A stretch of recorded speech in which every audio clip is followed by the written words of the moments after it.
Hello, nhớ sao dưới nước toàn ở tụi mày mua đấy không? Hả?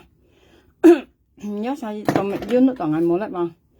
Hả? Tạm bà lạ nhớ nhung mày còn hàm à phát triển một bữa nhiều luôn tạm bà lạ.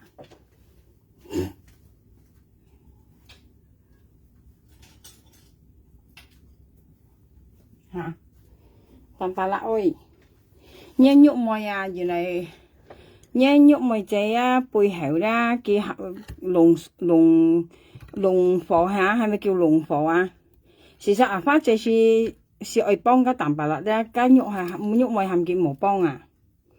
間肉咪叫五冇幫嘅話，冇幫個蛋白質話，所以蛋白質咧轉裝捱去，所以蛋白質銀行幫間肉咪咧，猛啲肉咪咧，佢含花姐冇搬啲蛋白質喎，叫冇幫佢講啊，花姐冇幫佢冇攤嘅甜花佢講，啊，你按快就買肉咪砌個片去。所以而家花姐咧搬蛋白質呢些五元半啊，你啲啊而家你而家香港話講五元半啊，原來花姐咧冇搬蛋白質呢咧，跟肉咪含冇搬啊，肉咪含佢冇搬啊，含家花姐冇搬啊，叫你搬嚟佢按多啊，佢講意思13點都唔曉珍惜啊，你已經講啊，你客家飯嚟賓講，事實佢搬二堂啊，你朋友自家唔會講。講按多要冇啲噶，你得家咪13點女朋友家，嗰13點唔係沙拉結群當眼粒噶，你家得意女朋友，你可能花姐去，你咪13點去，事實你有啥家得嗰13點去13點家得意嚟啊？按吹過事實家咪跟肉咪是做好做飯咧，咁面前咧蛋白質面前咧佢講勞工嘅話，勞工嘅意思佢要苦啊要物嘅生死咧佢去幫持佢，特別佢花姐面前就含冇半類話，梗係肺炎喎，你肉咪係肺炎喎，戰爭看唔出你兩面刀啊，跟肉咪是兩面刀咧朋友家，個蛋白質苦被事啊，佢個花姐頭呢啲肉咪含冇半啊。家花姐隔肉咪講要到盡你隔二頭咯，花姐佢講按樣講咧話你係咪事啊？肉咪都看唔出姻緣咯，因望朋友隔得家蛋白質落去，如果細後得蛋白質落去，朋友嗌隔佢講按肉咪用班背後講隔花姐係咪花姐冇搬幾女啊？朋友家嗌話搬蛋白質攤嘅見肉咪姐原來咧。香港人講出賣啊！你現你又點講？意思咧講勞工蛋白質㗎，你睇冇辦肉咪咁講，講蛋白質嗌勞工嘢㗎，猛啲咧佢背後咧佢含花姐冇半幾女含槍，加女叫又不槍嘛嚇。最開頭時咧13點加新認識蛋白質，嗱咁肉咪對人傷嘛。肉咪對人相間，過嚟咧，佢度介紹槍本花姐認識啦，佢度跌去跌盡咧，叫假槍去騙花姐女咧，蛋白質都騙唔到吹過啊！事實蛋白質咧，變來熱雜咯，人家提牙固樣啊，本定咧花姐是幫佢話咧，幫蛋白質介紹咪話廿擔喎，你啲變來見下咧幫大槍蛋白質都跌唔到嘛計衰啊！就係啊，仲要講食飯去，如果想食飯嘛，我上冇上見下先上冇上啊，我冇朝全食嘛，手杯日雙價嘅粒聲全暗，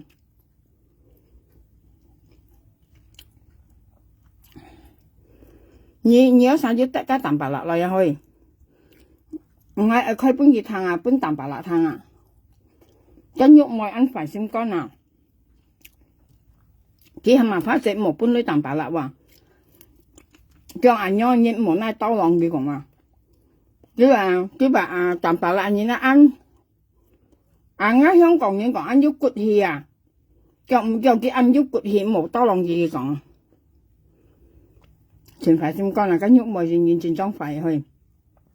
按快先乾就分盤嘢按定驚只冇好搬完啦，人家搬嘅係唔明啊。你讓我開熱點嘅糖啦，嚟嚟。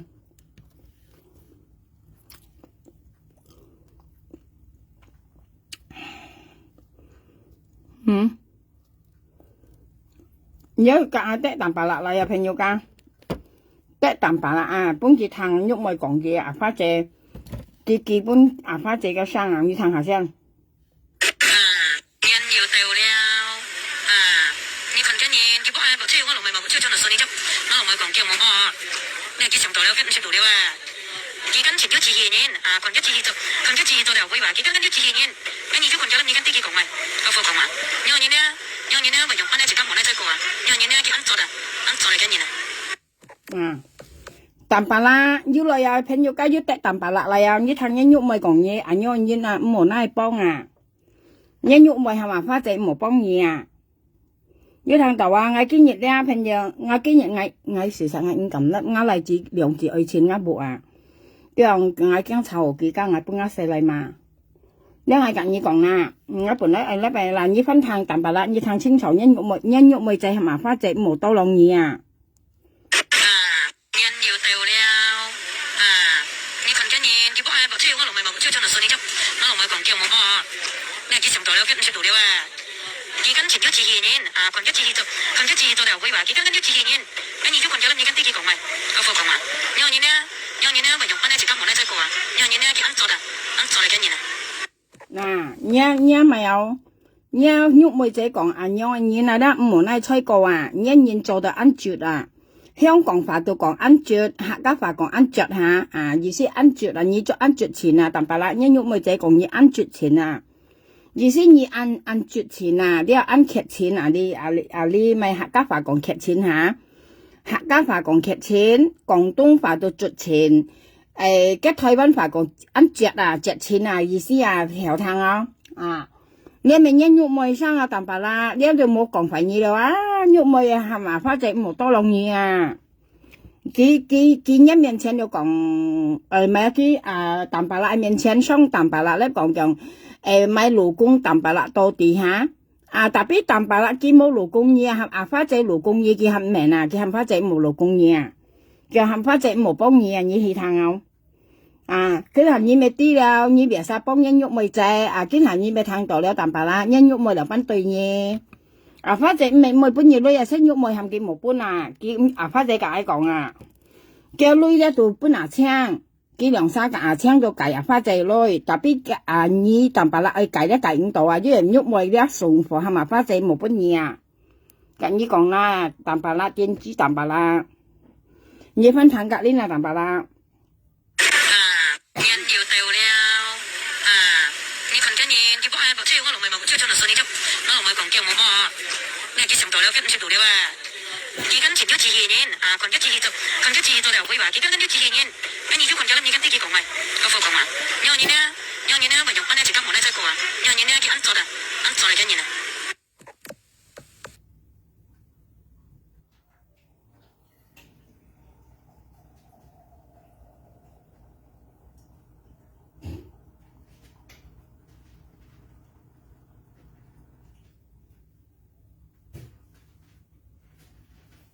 giúp thằng đó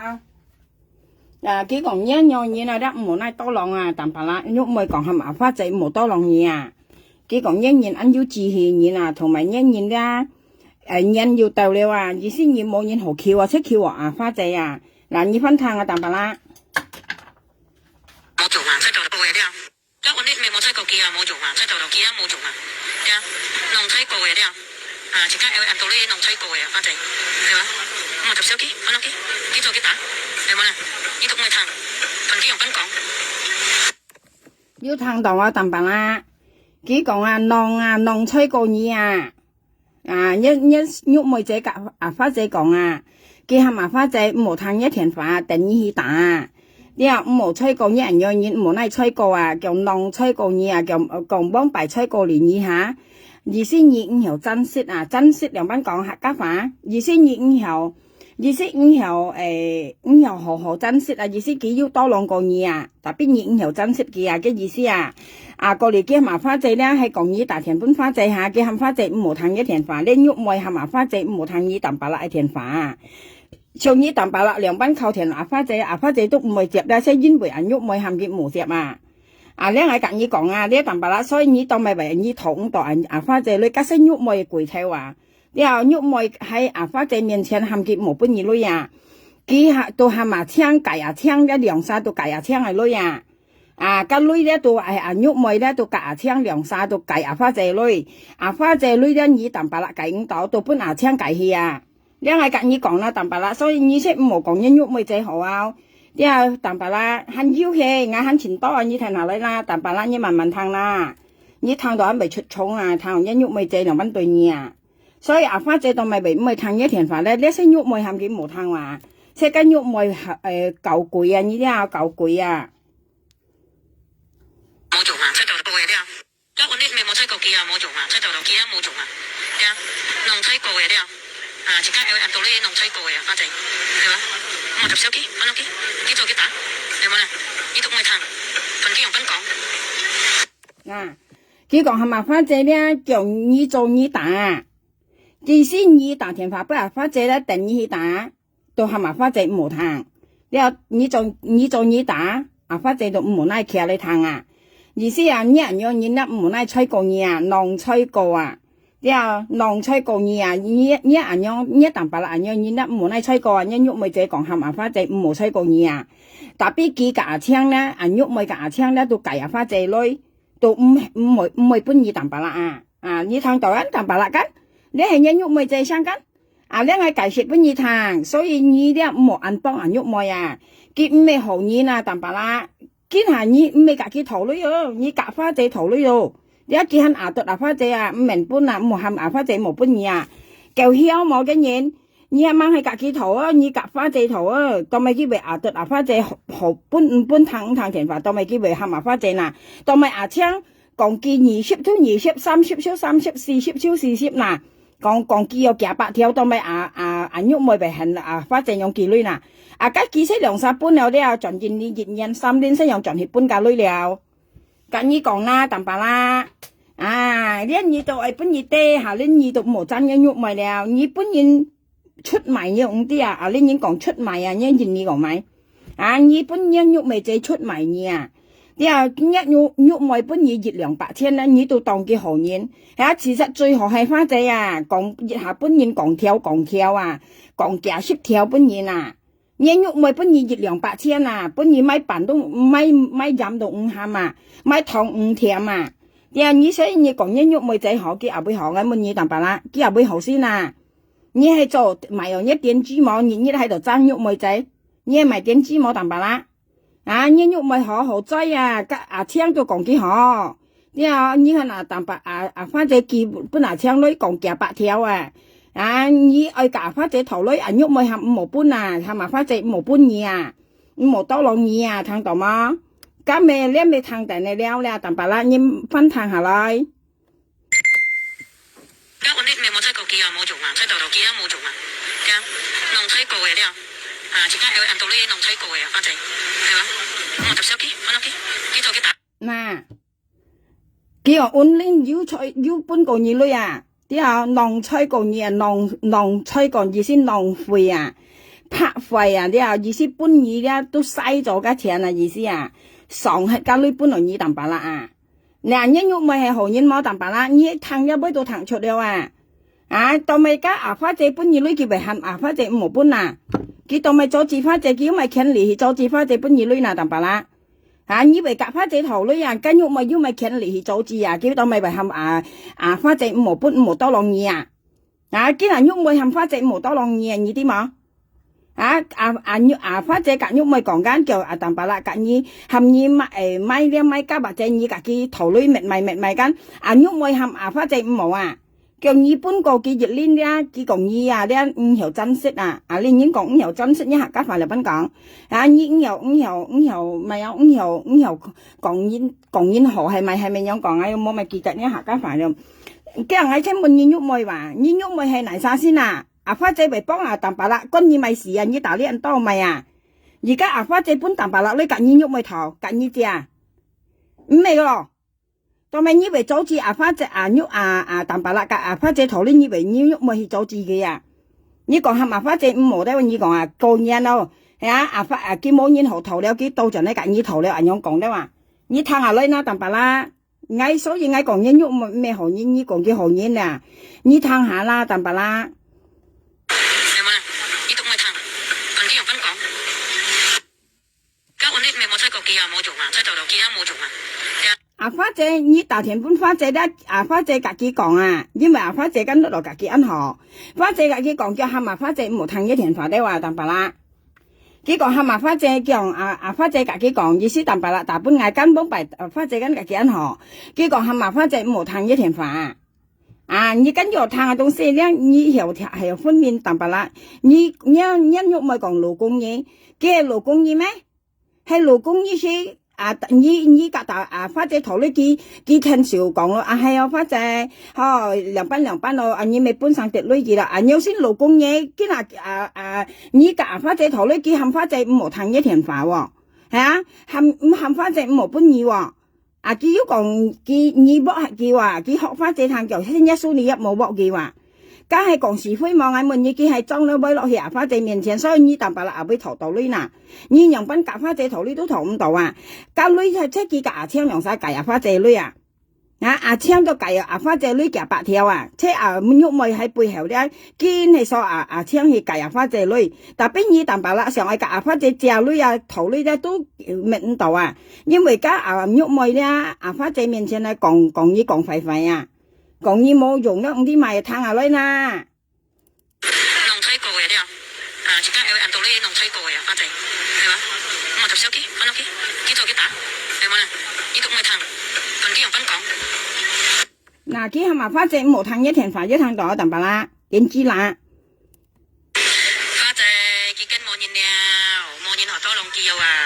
跟住要錢冇年有啊，咩啊？你又幾คน轉完飛冇計親見機會甩耳叫呢般叫冇咯。花姐早安，花姐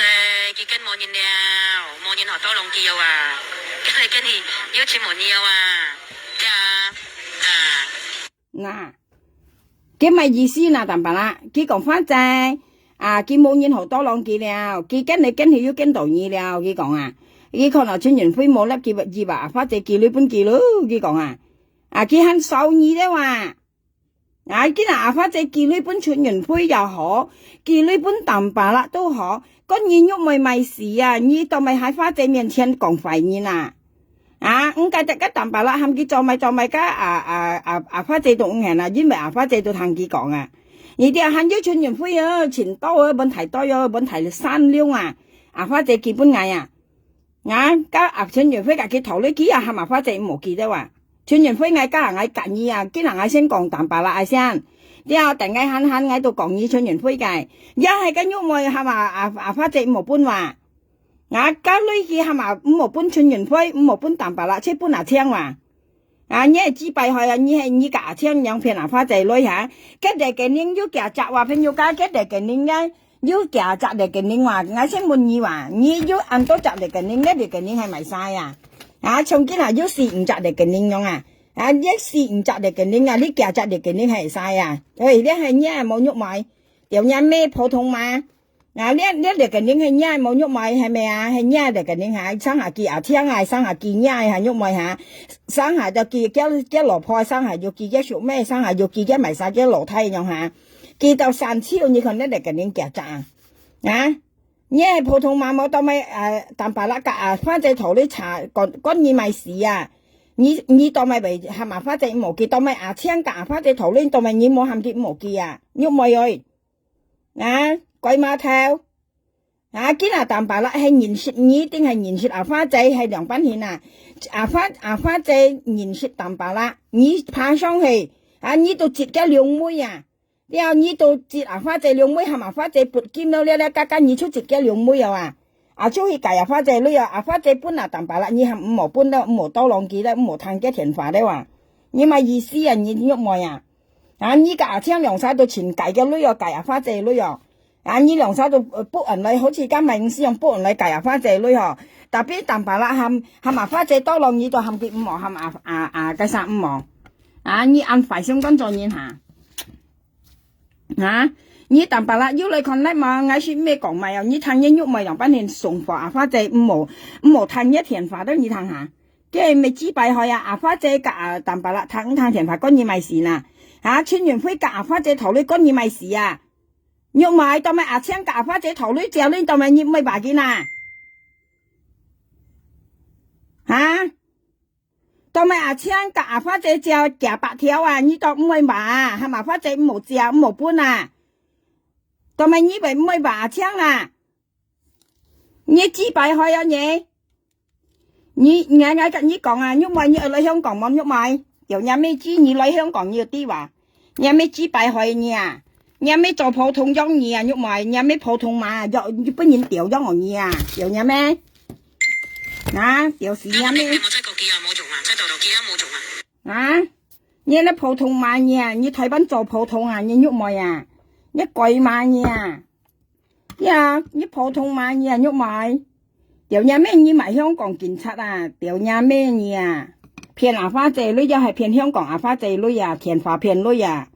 一普通買嘢一喐咪一普通買啊一普通買嘢啊見阿花姐夾淡白啦夾阿花姐頭你講嘢咪事啊講嘢咪事啊喐咪頭度嘢係冇啊春園飛夾阿花姐頭你講嘢咪事啊以為係阿花姐冇糖幾多晒田花淡白啦大田本阿花姐你係冇糖的話嘢咪意思啊嚇係阿青含大田花本阿花姐你都含佢隻女頭女將阿花姐灌到基本阿青啊一貴馬睇嘢普通馬嘢喐咪一普通馬嘢台灣做普通馬我bet啊你啊普通馬呀普通馬嘢啊見阿淡白啦咪夾阿花姐隻女啊當咪你係嘛阿花姐5毛半啊5毛幫阿淡白啦咪意思啊喐咪你咪意思啊普通馬à花姐搬淡白啦搬淡白啦愛滿個嘢啊花姐係一咩係咪你為得花姐愛燙埋晒田房燙埋晒田房搬嚟手裏搬嚟手裏愛你把事一普通馬行嘢貴馬睇你台灣係普通馬啊計得你千隻花姐女隻白條隻到淡白啦花姐隻女隻5度啦原來你喺背後送貨呵你送貨真嘢呵啊我唔撳問題聲啊，幫我嚟調上，我嚟嘅我幾兩隻先進嚟啊，我媽媽下喐唔記得我嚟咗，我媽媽行嘅我嚟咗，你睇嘅人人一支白面啦，你結有快閃講你有啥睇下？人要到了你看今年佢幫我即係我落咪冇即係將來信你執，我落咪講叫我冇，你幾上到了，幾唔識到了啊？幾跟前咗自然群咗自然就就會話幾跟咗自然。你就困咗啦，你跟啲講咪，我講嘛。有人呢，咪用翻呢隻金毛呢隻個啊，有人呢佢安做嚟緊嘢啊。佢係麻花仔冇吹過嘅淡白辣喎，佢係麻花仔冇吹過你淡白辣啊，聽到嗎？人要到了你群緊嘢，佢幫我即係我落咪冇即係將來信你執，我落咪講叫我冇，你幾上到了，幾唔識到了啊？幾跟前咗自然群咗自然就就會話幾跟咗自然你就群咗啦，你跟啲講咪，我講嘛。有人呢咪用翻呢隻金毛呢隻個啊，有人呢佢安做嚟緊嘢啊。你喐咪講勞工嘢啊，淡白啦，幫白嘢碌咪講啊，嗌勞工啊淡白啦，緊勞工緊，見係咪花仔冇吹過你話，跟用班講啦，交杯啦淡白啦。喐咪幫白講勞工嘢話，勞工嘢到地啊，意思勞工嘢到時啊。就咪見花姐搬嘢女啊，你夾花姐頭你叫為冚花姐5毛隨你啦，叫冚花姐5毛隨你啊，5毛燙一田花，咁咪意思啦，淡白啦，我滿意啊，當咪夾杯為對5檔啦，對5檔乜哦，叫勞工意思唔會講機啦，嗬，唔會講喐咪幫你唔幫你啦，嗬，花姐幫你叫下你對花姐5毛幫你話，咁咪意思啦，淡白啦，你喐咪借根本白講勞工意到地。見下花姐愛搬二女幾都冚花姐無搬無燙一田飯一大田呢無燙了佢講啊，咁咪意思啦淡白啦，你係賣電子喎，你當白啦，你吃飽講一喐妹仔好好講兩班，從你多身你講家神大公，你講家神大公嘛你就，從間你從你咧你解本日講春園會喐妹盡現呢，要咪生勢嗬，喐妹報件為作你春園會嗬。係啊，你咁樣講，當然你頭先講神道阿公不跟喐妹嘅普通話上，你講神道阿公要材料，要嚟要賣料，要叫蘿蔔料哈，要賣料講，加要賣生菜咪當賣生菜，你從你買咧當白啦咧，你真正電子啊當白啦，你咧係講加神道阿公咧，見那係玻璃市場咧，你當白啦，你先找落案件先啊，你咧叫恐嚇人啊。你填電子啊，當白啦，你冇再電子了啦，當白啦，你喐妹啊，再點半條廢人啊，香港人講超風街村啊，對啊，今下咧基本白講威前將間叫嗌勞工啊，當白啦，到地間啊，今下咧佢又喊牙花仔冇多浪嘢當白啦啊，加佢勞工嘢噶冇多浪，加兩班人教導嗱眼乜嘢。啊，勞工司啊，唔喐咪勞工議話，你當白啦，咪冇女啊，咪白切啊，佢咪勞工議咪搬二女咪幫議話，既然你勞工你當白啦，白切冇女啦，猛係隔一喐咪頭啊，猛係隔幾隻，幾到冚花仔冇勞工議啊，冇幫議冚花仔冇談一田飯，梗係煩嘢望眼乜嘢啊？你係電你做電子賣又一電子又，你既然你搬一出咪仔，一喐咪仔出賣你啊？啊？本等你假花仔很要頭到女咧，喐咪係冇搬啊！你係賣一電子冇你當白啦，你識白喺度賣一電子哦，今日係賣生係好，賣生係快啊！係你當白啦咧係又做行業啊！啲啱描下了很引良嘢啊！我羅叔跟你講啊，當白啦你又企出嚟做熱雜行業啊！啲啱引良嘢啊！當白啦啱引前提了，啱夾花仔相湊啊！我很條引良花仔啊！當白啦係講你又講一忠實嚟威啊啲。講一先乾飯威你講出嚟咧，當白啦咧，嗌描下了嗌咁隔你講嗌引良意啊，當白啦，嗌引良意啊，特別你愛講忠實嚟威哦，你冇加鹽加醋哦，嗌隔你講啦，當白啦，咪隔引河咪隔引肥咧，你愛分清楚楚咧，喐咪半定跟引到肥先乾嚟引啊，跟面水都看出啦，當白啦，跟喐咪面水看出啦，跟咩係雜好引啊？你電子啊你做嘅咪有做嘅有錢數啊！你阿花仔你拍送我本機啊，本但阿花仔咧係講你當白啦，隔一號咧影時間苦啊，佢咪多浪嘢，今日變就多浪到阿青啊，跟住咪將阿青咧到交本阿花仔啊，含佢哋係有慢慢計，你肯全講阿花仔嘅阿青大錢啊！你要看阿青嘅老婆嗎？啊，啱下俾看到機啊！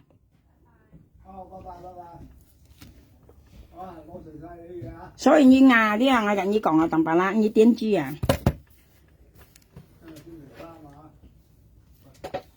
有冇食晒啲嘢？咩？我有冇食晒啲嘢啊？食晒你講啊，我食晒啦。鎖住做咩啫？我都唔知鎖。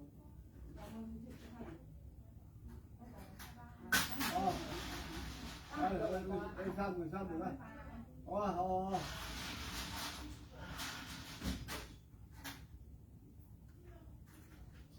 講埋佢，夾狗牙門啦，夾狗牙唔係1蚊啊！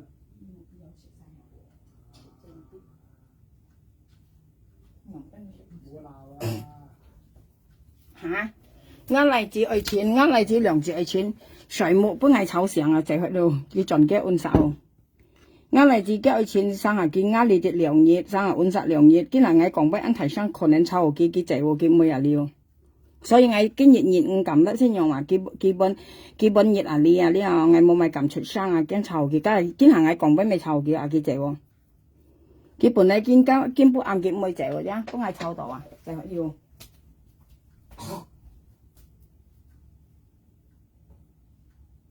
啊，事實咧。你當白啦，你電子啊，行業當插班啊，啲啊肺炎你講幾好啊？事實間喐妹面水你日看都未行業啊，你當白啦，你電子啊，啲啊你電子啊，成日講肺癌講癌冇人冇隻啊，乜嘢講癌超市啊，啲啊嗱啱笑咧，嗱啱上屙尿屙屎落去啊，你當白啦啊，啲啊一喐妹仔後尾係行業當白啦，出講嘢認真咧，你時間多浪忙嘅面水。蛋白啦，你看啱描下兩個面水係熱雜後面係肺炎蛋白啦。你看啱描下兩係熱雜後面係熱雜肺炎面水肉看呢蛋白啦。啲啊，呢些啱描下兩個面啊，啲啊跟面啱本質啊面啊，啱面後面肺炎啊，啲啊跟面水看出啊蛋白啦。你按牙做面吹過面啊，啲啊一喐咪就根本上啲啊佢送你落去面啲啊電子股。我本意看一喐咪就上啦，隱望嘅嘢。嚇，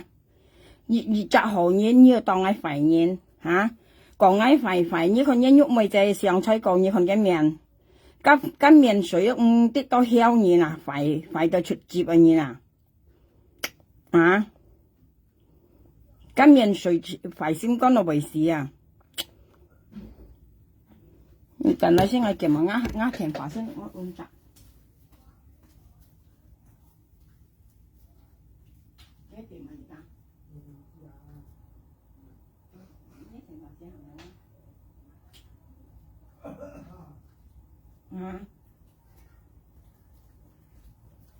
跟住啊，啲河肺跟面水看出噶，從跟喐妹嘅根本就肺先乾嘅啊，曉羅曉嘛，曉到出接啊，咁喐妹啊，咁你講啦，咁曉到點hết嚟分泡嘢啊，跟面水喐看嘛，朋友家時間未講肺嘢啊，從跟喐妹一曉到點hết嚟嘢啊，曉到個支擺曉到揾錢為飯開啊，咁曉到點hết嚟嘢啊，呢分泡嘢啊，看出啊嘛，跟住羅雪看出噶。搞到曉個點喺度間喐妹啊！啊！你看嘅老公，你看間喐妹老公啦，你看間喐妹老公咧咪嘅老公下啦啊！你又看嘅時候咧，跟人家基本藝，你看嘅老公嘅面啊！你先喐妹老公啊，你咪記啊，你咪喐妹啊啊！你看嘅面啊，佢兩公婆樣嘅時候啊，一時間未破費，佢因為佢點講藝啊？你啲啊你啊嗱，你咪喐妹兩公婆下啊，你咪喐妹啊！你咪嘅老公啊？啊，嘅老公唔又掉了，你啲啊作飯啊話你已經講啊，你咪喐妹老公下啊，你看到冇啊？你識嘅老公啊？你識喐妹老公啊？嘅台灣嘅蘿蔔啊？你從呢樣很條調子望下乜嘢啊？你識喐妹老公啊？啊！你咪香港政府你按減下，你咩意思落兩啖啊？條你咩普通話意思落兩啖係咪我想問嘢？香港嘅政府幾耐買片拿花仔女話，我識問你話，你看嘅面樣人咧曉馬面肺先乾啊！我問你幾多咪為人上嘅兩隻小子宮，你看嘅兩個小子宮，你看到啊？你看嘅兩隻小子宮幾多咪樣？嘅意思佢按強片拿花仔女啊，片落按多啊？你有意思嘅按強啊，按便達啊，你啊片拿花仔女按便達啊，你看嘅兩個小子宮，你看到小子宮啊？你看到嘅兩隻小子宮啊？嘅意思佢夾槍按強片拿花仔女啊，兩隻小子宮動起啊，意思佢按強片你啦，女啊片拿花仔女按強片啊，你啲啊？嗱，呢個解釋不易聽啦，你有啥看叻咧，係看嘅意思啊，呢個朋友家，自家看叻係看嘅意思啊。啊！嘅咩本人調時撥嘅，我又隔幾五雪啊！哇，到去到盡雙蛋白啦，你係講廢藝話，佢計本日啊雙蛋白啦，你喺講緊煙蛋白啦，度都佢講啊！啊，為煙煙嘅度麼？你看一老公嘅面，啊，你為煙煙落蛋白啦麼？煙落牙窿錢麼？咁計得你識牙窿錢調子嘅，你看一老公嘅面，啊！我到50一個嘢，你為有跌咗你一嗌嘅乜嘢，咪意思啊？我是50一個嘢啊，喐咪提議我50嘢，我唔會講咪啊，朋友家時家簡單講啊，我講白先炒作順啊，佢係按殺錢退翻曬按殺西喎，你喺度西件時候，幾時上我點知咧？啊，你上我點知？你夾我聲我腳底喺度唔會啊，喐咪呀，你上我點知啊？你夾我聲我腳底我係唔會嘢啊？你冇硬啊，點知切家打呢好啦，係冇啦。自家兩沙到兩隻國家嘅嘢啊，你新疆啊，你疆啊叫你向我隨你嗎？我唔會隨你啊，我撩種啊，撩家東西啊，啲啊出梅啊先係撩嘢啊，熱行啊踢屎本嘢啊，一普通買嘢啊，一面都唱普通樣啊，家出人非講一冇先啊唱普通啊，一普通先啊，你啲啊一咧普通先啊，聽到嗎？普通先普通馬很偏出啊，你又唔會樣好啊乜嘢？啊！你咩知啊？何？你係咪香港嘅政府都有人咁？你咩意思落兩啖啊？嚇！香港嘅政府你嚟咪？啊！我跟你講，你確你啊香港嘅政府，我下俾白超啊香港嘅政府啊，我同你講啊，你啲啊我冇看見政府做政府工啊，你咪香港政府我越用我叫了時本嘢啊，喐埋你普通嘛，你咪本嘢喺度衰啊台灣啊，你看我描下兩起，你都唔啲係泥沙掉嘢咩？啊！你都唔啲係泥沙亂齊喺度咪，你都同我講威叻啊下講威皮皮皮皮，你先都同我知，我真是啊！你那咧愛做頭做快啊，咧愛熱煎行啊，熱下煎行啊，跟住先咪本人鬧啊，像你識踢沙雞啊，咧我講不向我為事咯，你安為安強樣啊，你攞個普通話樣樣啊，你根本就普通話，你喐咪本等嘅普通話，你看一面唱普通唱啊，跟你講啦，一面都普通面啊，呀人時呀我咪隨你話我點知啊，我咪隨你啊，我撩你看你啊。你做普通你門一嗌啦，嗌咩你啲啊？你曉你是準你做你準嘅，你看阿龍錢，我幾百號要叫我調資啊！你實到你講笑，你笨蛋係暗示啊！你暗示啊！你笨蛋係上日本阿龍錢調啊！啊！你話啦，你真係夾硬講笑，你笨蛋係幾百號啊？你本阿龍錢調啊！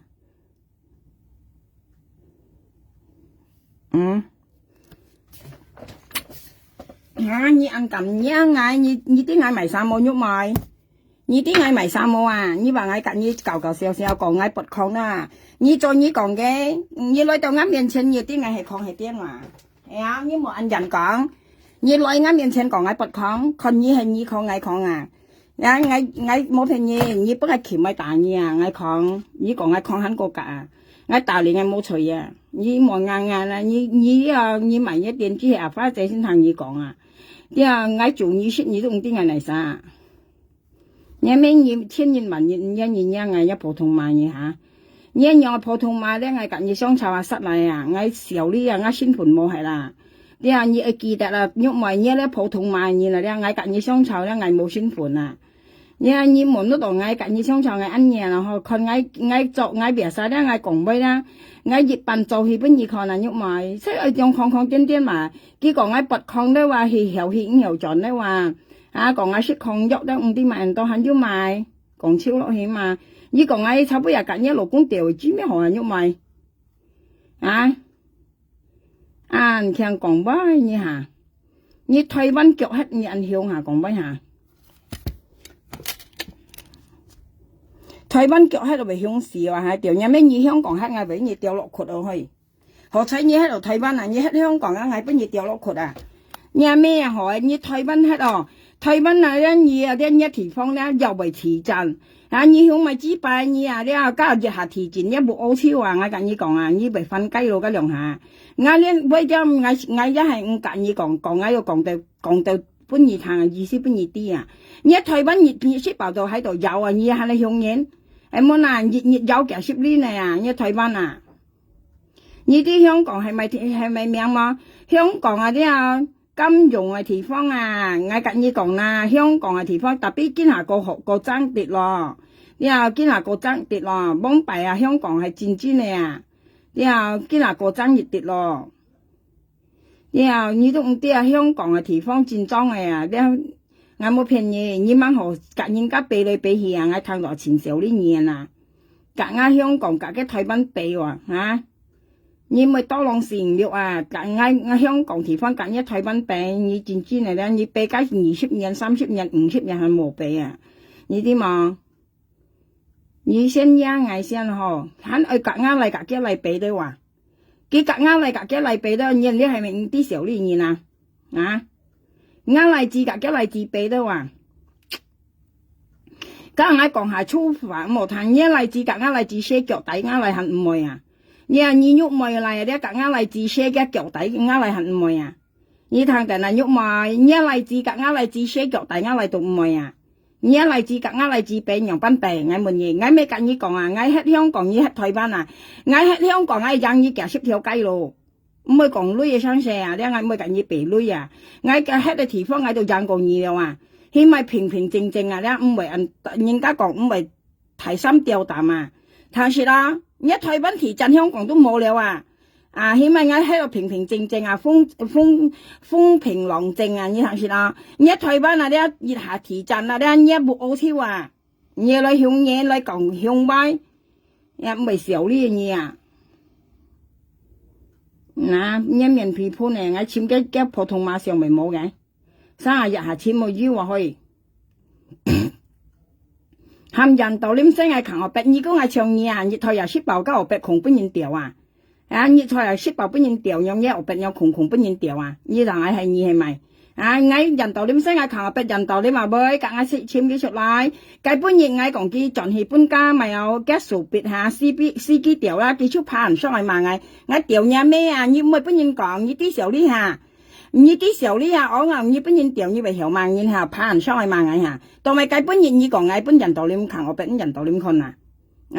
你時候你唔係本人講，你識冇講人嘛？你時候你為時候你嗌咩為時候你下，當咪你為破壞我啦！你係普通話嘛？你時候你把到一面上就都好啊！一鬼馬頭你啊！你實到一面上就都好啊！你們該睇中意啦，困叻咩啊？人家兩班年嚟，你兩姊妹啊！你兩姊妹常常講普通話，前多人家面前樣講嘢啊，係冇人面前講到啦。你兩姊妹聽講普通話一樣啊，你話人家講啊10足10啊，你習普通話，跟你講啦。跟人兩班嘅人都問人家啲冇得話，人識普通話話，你喐咪隔離起碼都到普通話咧，兩姊妹都普通話學台灣啊。你冇人冇人講嘢啊！你啲你聽定啦，你冇聲音啊，你又講嘢啊，你聽定啦。你聲音呀係啦，你幫擺啲嘢係勁嘢咯，你上間13點咧，你就開始呀係啦話，既然13點隔但白隔花姐頭咧，你係麻花姐冇搬冇彈嘅田法咧，你咪意思啊？隔牛耳頭隔一咩頭係咪？既然但白啦，咪隔花姐頭咧，隔牛一咩頭喐咪？隔牛一咩頭咧啊？你係麻花仔冇聽雞生蛋白啦田飯，你做嘢安排你咩講老公一蛋白啦到底下，你講老公嘅但係根本你以為係麻花仔冇聽嘅田飯冇多浪幾多嗱，你講兩班天后，我開交拎雞生俾你聽，我唔記得係有話我經常冇按學記性啊，你啲啊你聽定啦咧，你咪認做啊乜嘢隔你頭啊咩啊？阿哥阿細佬嘅燈有冇熄啊？幫佢熄咗佢啊！佢走咗咯，阿媽嘈屋企啊！所以我即係話我未叻話，唔啱你伴喺人啲水咧，過嚟佢睇下抽佢借去要。你做嘢安排到咪？阿花姐本來有呢係咪？你睇下你蛋白啦，一咪一喐咪阿仔啊！叫阿花姐冇睇一田飯啊，叫冇多浪意啊！點知講係點知？佢係咪花姐？佢係咪請假花姐女啊？唔係咪花姐女本來請冇本意啊？你係知擺咩咯？人要到了你群緊嘢，佢幫我即係我落咪冇即係將來信你執，我落咪講叫冇幫我，你係幾上到了，跟唔識到了啊？佢跟前咗自然人群咗自然做了會話，佢跟咗自然人，跟住咗群咗你跟啲佢講咪，我課講話，有人呢咪用翻呢自己冇得出過啊，有人呢佢啱做啦，啱做嚟緊人啊。佢係咪花姐冇吹過嘢啊？佢同唱一樣嘢甩冇嚟吹過啊？叫好啊，一喐咪？佢係咪花姐冇吹過嘢啊？你咪意思吹過聽意思？係咪花姐吹過聽冇吹過嘢啊？咁你本超聽係樣下？你戰裝叫好啊，一喐咪姐姐，按老公嘢，老公係咪晒老公？係咪花姐冇本嘢女啊？ăn hỏi nhúc mà trẻ chân hỏi thôi nhà mày chỉ bài nhung chiều phong chỉ bài miền 冇做嘛，出到過嘅啲交換啲咩冇出過嘅冇做嘛，出到嘅冇做嘛，弄出過嘅啲前間有人到呢弄出過嘅，反正係嘛，我執手機翻屋企，幾做幾打，係嘛啦，呢度咪談，同幾用分講。冇搭小你啊，但白啦，你做你打係嘛，花姐冇彈一田飯，搭小機冇彈一田飯，佢做幾打冇彈佢你講音喐咪勞工嘢，佢勞工嘢咪勞工嘢係嘛，花姐冇俾你女啊，掹喺隔幾頭，你隔花姐頭佢都喺花姐面前係花姐冇彈一田飯冇勞工嘢的話， à như hay mà nhớ tiền chi mọi nhìn như còn nhớ nhung mày chơi nghe nhung mày chơi bóng chuyển bóng gì à anh hồ nghe nhung mày chơi không như mày nhớ tiền chi nào tạm bảo là như mày nhớ tiền chi nào như buồn tàn à phát chơi to lòng nhỉ à kia hàm mà phát chơi một to lòng nhỉ à kia như hắn như là hay ở mà phát chơi à cái bữa giờ kia hắn hàm chuyên nhận phí mà phát chơi đâu kia còn mà ngày mà phát chơi đâu à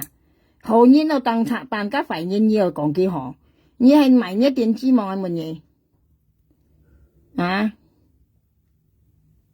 như hay mày nhớ tiền chi không hả你當初啲貨位計威我，啲貨啲佢哋啲咪省我講咯，咪獎金二啊，人哋嚟人接買咁嘅頭咯。啊，呢啲咪晒嘅頭咧人道理嘛，人道理咩嘅機頭嘅機隻啊？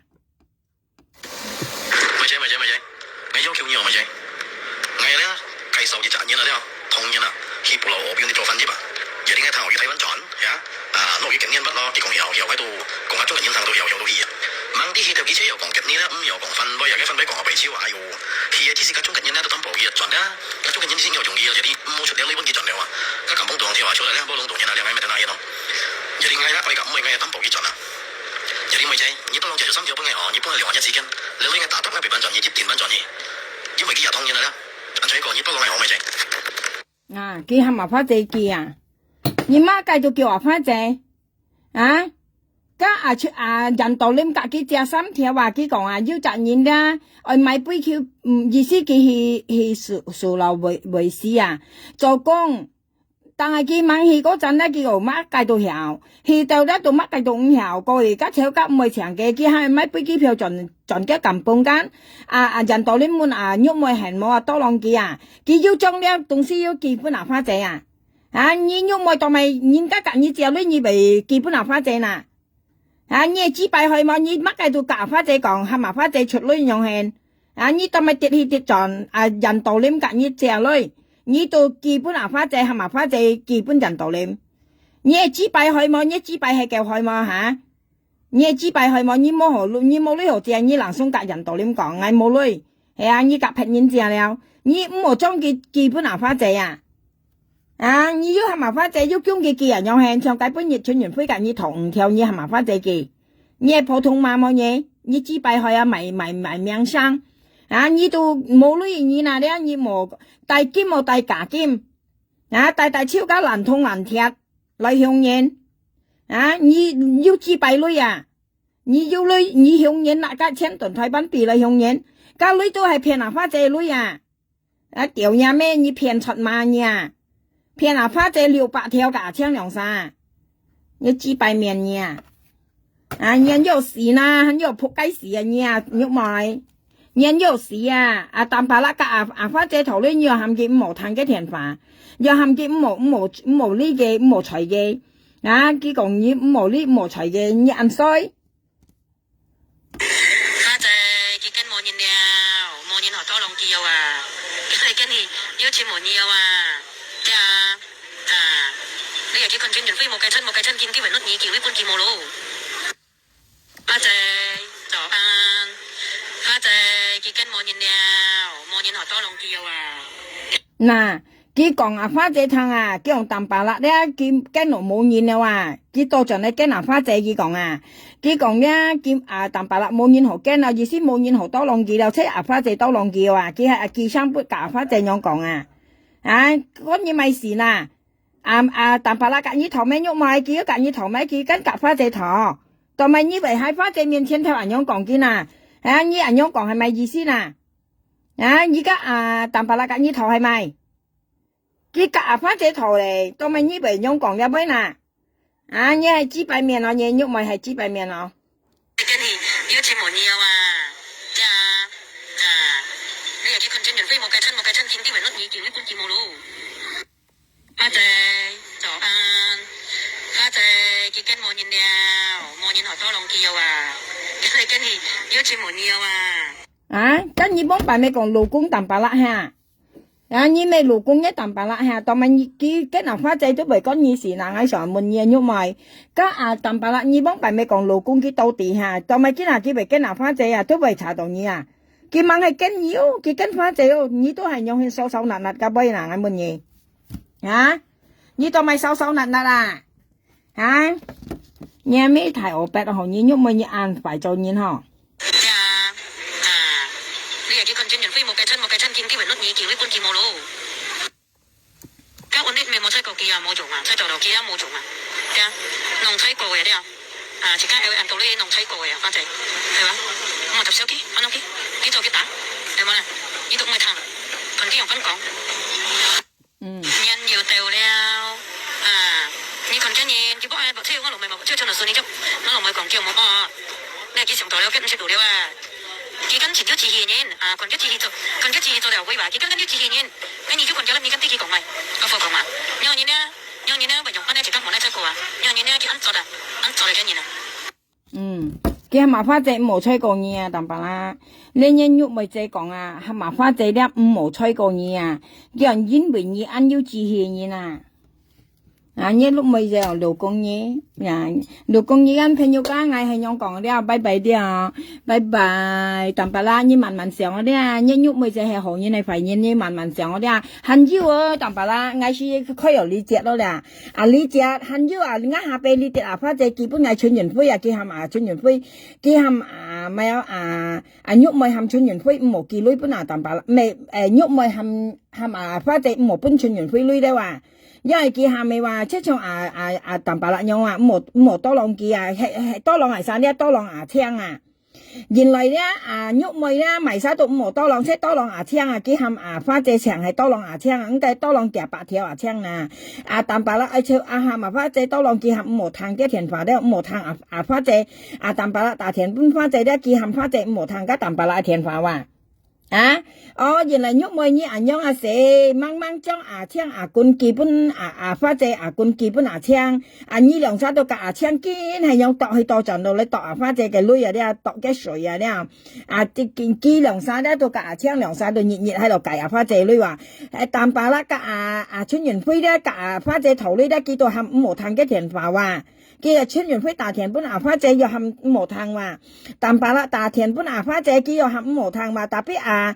咩啊青大田本發chế咧叫做冇含發chế冇thằng mà強啊因為你ăn便達因為ăn便達計啦，你隻小你看下啦朋友家因為你真裝便達為叻啊因為姐姐啊去哇你看隻小啦你看隻你隻小子公仲幾賺係現年你看啦認隻小子公啦淡白啦你話佢架槍片咪多鐳片啊發姐鐳你看隻小子公嘿犀利啊因為ăn強片啊你看隻小子公兩隻東西啦佢先嚟啊啲強片鐳啊啦犀利啊喐埋嘢係啊片睇片出馬咧啲睇翻hết嚟啊戰裝片出馬啊戰裝掉嘅咩嚇呢戰裝嘅片出馬嚇